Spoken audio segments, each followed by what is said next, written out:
Hello, this is Janet Michael. In addition to hosting The Valley Today each weekday at noon on the River 95.3, I also produce podcasts, and I'm excited to introduce you to a new podcast series in partnership with Lord Fairfax Community College. Having provided higher education and career training for the past half-century, LFCC is tightly interwoven into the fabric of the Northern Shenandoah Valley and Piedmont regions. Join me every week for conversations with current and former students to hear their funny and inspiring stories as we learn about their journey to higher education, the role that LFCC has played, where they are now, and where they plan to go.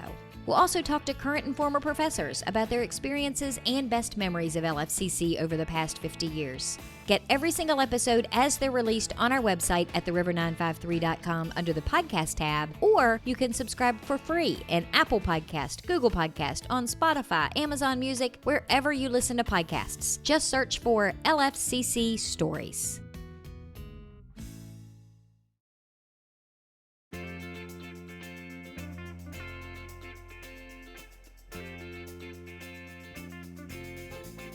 Hello and welcome to The Valley Today. I am your host, Janet Michael. Happy Tuesday as you are listening to the show today. It is, of course, Tourism Tuesday. We, however, have pre-recorded our conversation on the Zoom screen. It is Shenandoah County's turn at the mic, and I've got the gang all here. Jenna French is here with us on the Zoom. She is the Director of Tourism and Economic Development for Shenandoah County. My dear friend Kary Hahn, of course, is here. She is my regular cohort in crime, I guess you could say. Thank you, ladies, for meeting up on the Zoom screen today to have a conversation about tourism. How y'all doing? I'm doing great. Great to see you. I hope you had a nice holiday. I certainly did.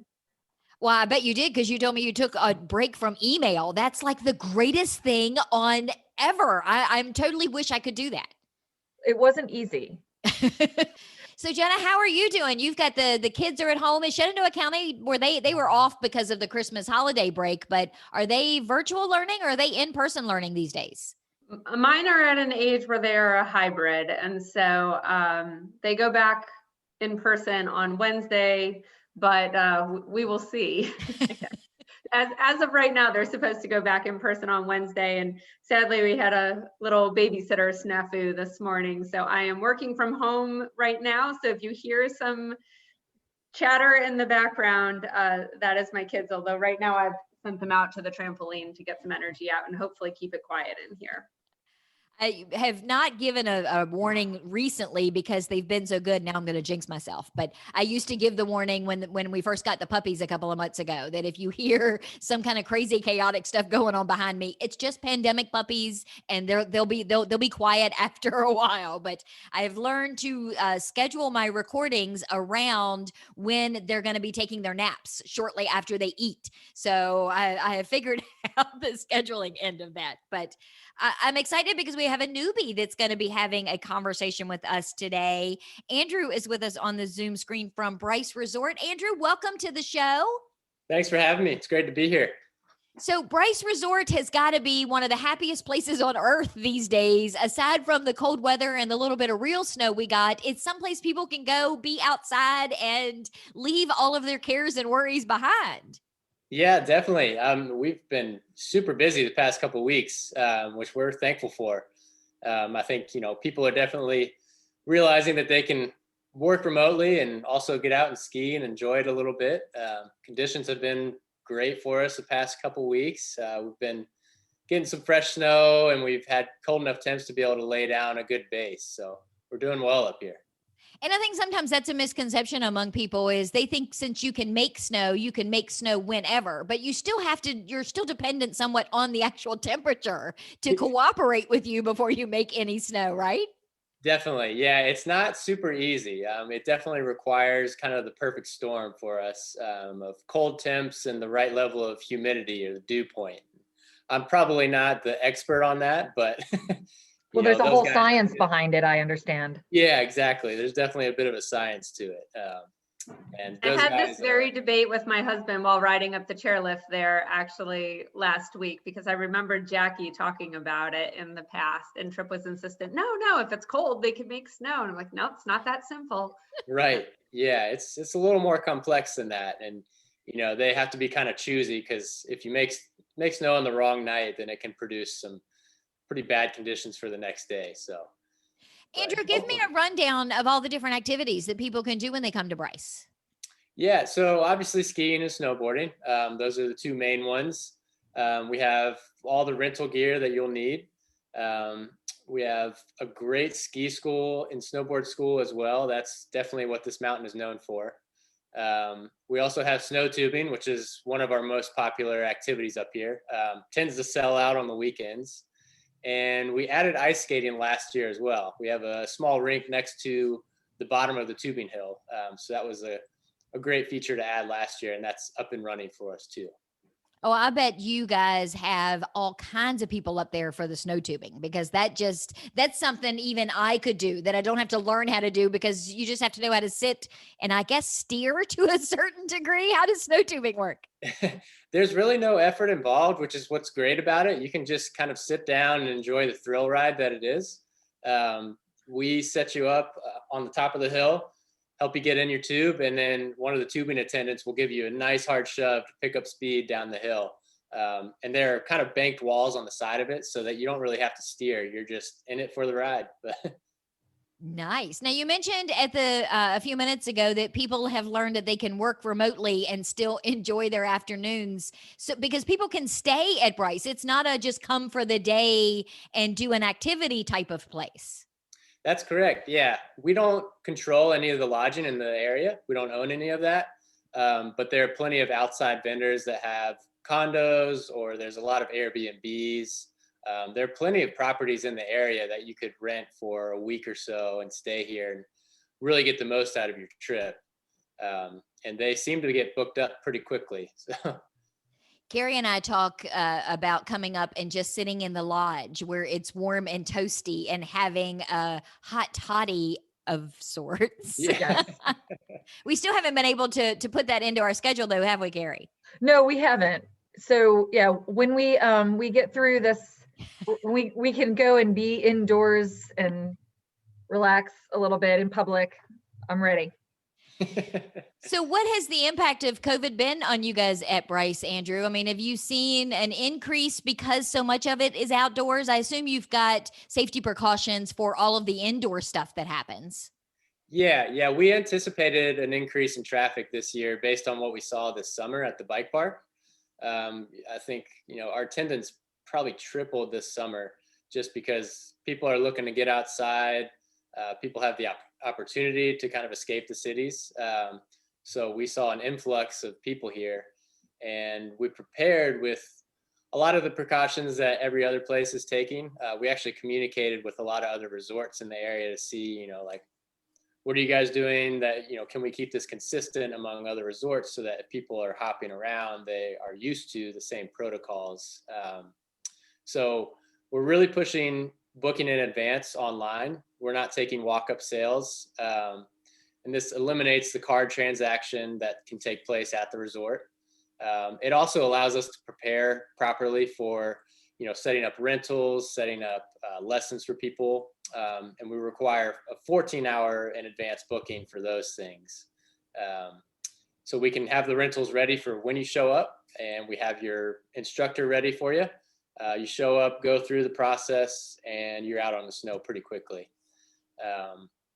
Other than that, face masks obviously requiring pretty much everywhere on the resort. You're not required to wear it when you're skiing or snowboarding, but we do require it in any building, in the lift line and on the lift as well. And then tubing, pretty much the whole session for tubing, you're required to wear it. Did you offer pre-pandemic, did you offer the ability for people to book things online and have everything ready when they got there? Because I would imagine that's a huge perk to people. Yeah, so we started doing that this summer. It was kind of like our trial run on pre-booking. And we were friendly about it. If people forgot to do it and they showed up, we would obviously allow them to book a ticket. But we've had to be much more harsh with it this winter because obviously we see more people in the wintertime. So we kind of have to know, and we have a daily capacity as well. So we don't want people to show up and realize that there aren't any rentals or tickets or anything like that, because that just, creates a really frustrated customer for you. So it makes our lives easier, and it makes it easier for the customers as well.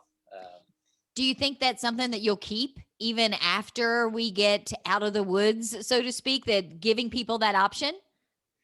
Yeah, we're definitely going to push to keep that. It makes our lives easier. Like we can get through the rental process so much more quickly if we have everybody booked, at least 14 hours in advance. I'd imagine if restrictions ease, we wouldn't require it as much. We would definitely take walk-ins, but we're definitely pushing for that system to become more permanent. Jenna, how awesome is it for you to have someplace like Bryce Resort in your backyard that you can go and escape for a day or two or just a couple hours? It's been awesome. Like I have two small children, 6 and 8, and actually, as you were talking about the rentals and the ski school, so we did 2 lessons with my kids, and I can attest. I mean, their ski school is hands down just they're incredible. My kids had 2 lessons, and they can do every trail on the mountain now, and are out on their own. And we did rentals the first couple of times, and the process was incredibly smooth. You walk in, you give them your name, they've got your skis and your boots set aside for you in the proper size. The first time we needed to make a swap out, and it was just fine. They were able to accommodate it. And everything's ready to go, and they've really organized it well. So it was great. And, for people, I don't know if everybody's like me, but I go stir crazy sitting inside all the time, and I don't want my kids just sitting on electronics all day. And so to have something like this here, where it's a great opportunity when it's cold outside in the dead of winter, and you're like, oh, there's not much to do out. Like, oh, yes, there is. Like they can go skiing and they can go tubing. And we actually went tubing yesterday in the rain, and they still had a great time. So yeah, it's an amazing resource to have here at our fingertips. Andrew, are you seeing an increase in local traffic in and around Shenandoah County and the Shenandoah Valley, or an increase from people coming from Northern Virginia, or has it been pretty much even? I'd say both. I mean, we're definitely seeing a good bit of people traveling from the Northern Virginia area to get here. And I think people booked places to stay well in advance. There are definitely a lot of families who have second homes up here, and we've seen them spend much more time down here, which is great to see. But yeah, the local traffic, we've definitely seen an increase there as well. So it's just been across the board, really. And I know we got to go to a break here in a second, Andrew, and you have to scoot out to take care of some Bryce business. Can you tell me what your hours are and where people can get more information about Bryce Resort? So we're open every day of the week for skiing and snowboarding. We open the lift at 9 a.m. On Fridays and Saturdays, we have night skiing. So if you were to buy a day pass, this is actually new this year. If you buy a day pass, then it covers you for the entire day, which is 9 to 8:30 p.m. Wow. If during the weekday, that just covers you from 9 to 4:30 p.m. So we changed up our hours a little bit this year. And then tubing has been fluctuating a bit just because we've seen an increase in traffic. So I would just recommend checking our booking site. If you go to our website, you can obviously find all this information. Also on our social pages, we have a Book Now button on Facebook, and on Instagram, in our link, there's a button for booking as well. So we've tried to make it present in many locations, or easy to find.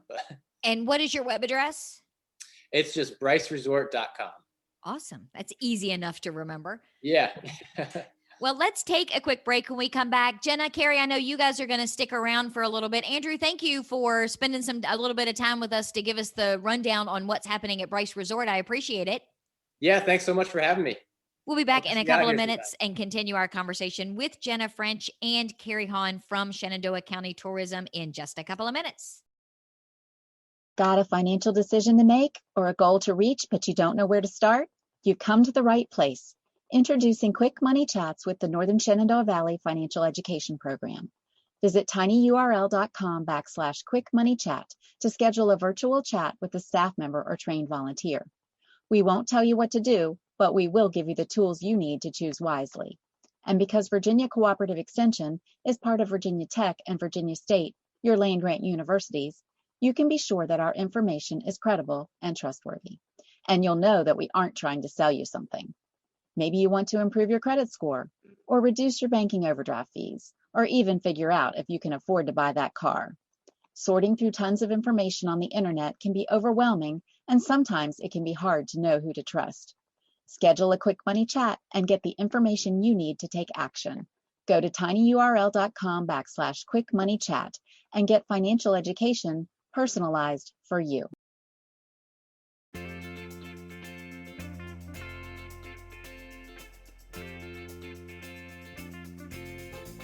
Welcome back to the Valley today. I am your host, Janet Michael. Happy Tuesday as you are listening to the show today. It is, of course, Tourism Tuesday, and it is Shenandoah County's turn at the mic. We have pre-recorded our conversation on the Zoom screen with Jenna French. She is the Director of Tourism and Economic Development for Shenandoah County. And, of course, my regular co-host, Carrie Hahn, is on the Zoom with us as well. Ladies, in the first segment, we talked with Andrew from Bryce Resort about all of the cool things that you can do at Bryce. And there was something that he said during that conversation about people escaping the city to come out and enjoy Bryce Resort. And I've scribbled it down as a note because he was talking about vacation homes and where people stay. Where do people stay when they come out to Shenandoah County to enjoy Bryce Resort or any of the other things that Shenandoah County has to offer? Yeah, no, that's a great segue. I know a lot of times people who are looking from DC and other areas at Bryce struggle because Bryce doesn't have its own hotel, for instance. They don't have their own lodging that the resort owns. However, there are so many incredible vacation rentals located in and around Basie and Bryce Resort there, making it really convenient. I mean, several of them you can even walk right out of your condo or Airbnb vacation rental house and ski down the slopes and get right in the chair line, or ski on, ski off type situation. So really convenient. And now that Airbnb has taken off the way it has, I think it has always been huge in Europe and other parts of the world, but it's been a little slower to catch on here in the United States. And the pandemic really just accelerated all of that. And so more and more people are feeling comfortable with Airbnb. And we've actually seen the number of vacation rental homes and condos in not just Bryce and Basie, but also throughout all of Shenandoah County just explode as people are able to work remotely. We're seeing a lot of people from Northern Virginia and Washington, DC. In some cases, I actually heard of a couple of MIT students that are renting a place out at Bryce because they're doing school remotely, and they thought it would be cool in the fall to be able to stay there, go mountain biking every day in between classes, and get back on their computers when they need to do the work that they need to do. And so people are definitely coming out here and finding us to take advantage of the great outdoors. And I think, we hear a lot too about staycations. I love the fact that I could come and rent one of those Airbnbs and still be close enough to home that if something happened, I could get back here, but I'm not here. I'm not in my house, and I still get to get away and enjoy something with a different perspective. So it really does offer a lot of options for a lot of different people. Yeah, it's just like a change of scenery too. I mean, I know even we've been faced with that. You've been cooped up in your house since March, and you still feel that sense of security being in an Airbnb because you're not interfacing much with the public. You can stay contained to yourself in your own little pod and family. Just have another location that you're doing so for a couple of days or a week or so. So while people aren't necessarily traveling as far these days, there's an opportunity to take a little vacation in your own backyard or within a couple 100-mile radius and do things like this. And I mean, beyond just Bryce, I know we've talked about Bryce, but there's so much out there to do. And Bryce is really close to a number of our vineyards and craft breweries. And there's some amazing hiking trails out there on North Mountain. Shrinemont is there, and they actually have winter cabins available now as well, which is new for them. They used to shut down for the winter, and they've now decided to keep a lot of their many people don't realize that Shrinemont actually has vacation houses as well as the historic resort hotel. So you can actually rent the houses out there throughout the winter too to go skiing at Bryce. And they've got a labyrinth out there, and the hiking trails, and their whole premise is really to unwind and get in touch with nature for that kind of natural spiritual well-being as well. So yeah, Cave Ridge Vineyard is just minutes away from Bryce Resort, and that's another incredible one that has really done an amazing job too transitioning during the pandemic. So they now have little igloos and fire pits and have really maximized their outdoor seating opportunities for people so that they can still come, even though it's winter time, they can still come and be outside and just within their own little group and feel safe. Kary and I have long since talked about doing this show and doing a wineries across Shenandoah County tour where we just go to all the different wineries and record a radio show. So far, sadly, we've only done it once. We've only managed to actually make it in person to Shenandoah Vineyards. We'll get there. Well, that'll be one of our goals for 2021 is to be able to complete our tour. Are there enough? I mean, you guys do have a lot of vineyards. And we are the highest concentration of vineyards in the Shenandoah Valley, actually. So yeah, there's several here in Shenandoah County. And I love that with all the little towns that you have up and down Shenandoah County, aside from doing things like at Bryce and going to wineries and the vineyards and that sort of stuff, you've got some of the coolest main streets and small towns with some of the most unique items and business owners that run these stores that are just so cool. They're worth a trip in and of themselves. Well, I think what's amazing too is, people look at the pandemic and on the surface think, oh my God, all of these businesses have shut down. And actually we've seen quite the opposite. We've seen a number of new businesses just recently open up here in Shenandoah County. Woodstock, most notably, has had a new bakery, several new retailers, and an ice cream shop just open up within the last couple of months. Newmarket has some new retail going on. I mean, we've seen a lot of small businesses not only thrive through this, but also some new entrepreneurs take a chance and get their feet wet with it. So there's really some cool opportunities out there for people. If you haven't come down Route 11 through Strasburg and Woodstock, Edinburgh, down into Newmarket, I think you'd be surprised at how much is out there right now for you to go and explore. I know Kary was over the moon excited when we found out that Sugar Creek was going to open their ice cream shop in Woodstock. She and 100%. Olivia actually brought me samples to one of the shows when they first opened in Strasburg. Yep. So how excited are you, Kary? Have they opened? Have you been there? Oh, yet? Yeah, they opened in the first week of December. Both of my kids got gift cards in their stockings so that we can, talk about going and getting some ice cream even when it's cold outside, because that's a little bit of a challenge. But no, I'm super excited. And they even have a case, a freezer case in there where you can buy the little quarts of ice cream. So that's also a pretty good deal. And what's lovely, they have parking in the back. They have places to eat outside. It's a really nice big open space. And they even have a walk-up window, like you can go inside and sit down and order, or they have a walk-up window outside too for people that may not feel as comfortable going inside. So they've really thought everything through in terms of the pandemic and every day. And Kary brings up a good point, Jenna, talking about getting gift cards that she put in the kids' stockings. I know that, there's a big push now for shopping local. You touched on it a second ago when you said so many people assume businesses have closed, and they haven't. But Christmas is always a big time of stress for small business owners, hoping that people come in the door. But January and February, pandemic aside, are tough too. People need to keep shopping and keep participating in their local economies. Yeah, I was so uplifted this holiday season, I guess, if you will, while making my routine visits to a lot of my favorite retailers that we have here in the county. And I really made the decision that I wanted to try to make sure I was supporting our local businesses as much as I can and not going online to shop. But I heard from several of our shop owners that, a lot of their customers were coming in saying that they made a pledge to support local businesses. And so I heard from several of our retailers that actually set record numbers for the month of December with their sales, because so many people had really just made a point of coming in and getting all of their gifts local. And I've seen people I know post on social media little gift baskets that they put together of all the local vendors, from retail to food items to vineyards and breweries.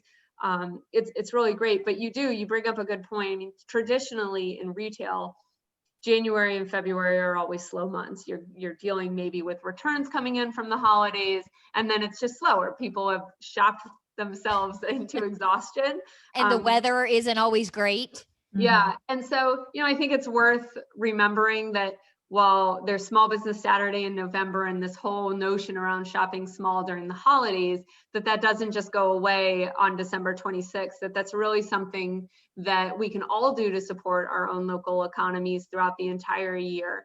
And so much of our, what makes our communities special lies in those small businesses. And it's those businesses that actually give back and support our local nonprofits and our children's sports teams and things like that. And so as much as we can do, when we need to go out and purchase something, if it's available at one of our local retailers or shops or restaurants, as opposed to going online and purchasing it from a big box website or something like that, it really makes a difference. And just to hear these businesses share these stories and just how grateful and appreciative they were, just was so heartwarming to me.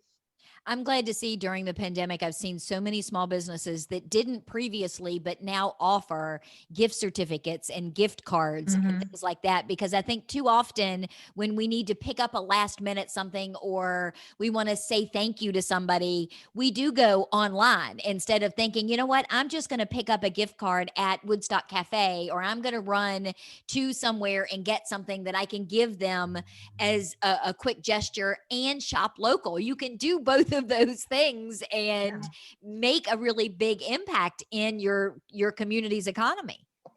Yeah, I agree.